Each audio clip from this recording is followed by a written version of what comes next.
حضرت امیر المؤمنین ایدہ اللہ تعالی فرماتے ہیں، دو بنیادی باتیں ہیں، اگر تم میں پیدا ہو گئیں تو پھر آگے ترقی کرنے کے لیے اور منازل بھی طے کرنی ہوں گی۔ دین کی صحیح تعلیم پر عمل کرنے کے لیے تم نے اخلاق کے اور بھی اعلیٰ معیار دکھانے ہیں۔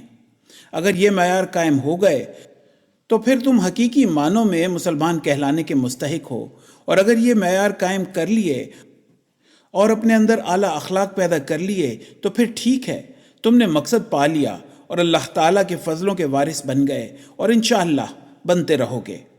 اور اگر یہ اعلیٰ معیار قائم نہ کیے اور تکبر دکھاتے رہے اور ہر وقت اسی فکر میں رہے کہ اپنے آپ کو میں کسی طریقے سے نمایاں کروں، تو یاد رکھو کہ یہ باتیں اللہ تعالیٰ کو سخت ناپسند ہیں۔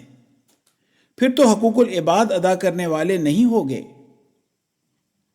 بلکہ اپنی عبادتوں کو ضائع کرنے والے ہوگے۔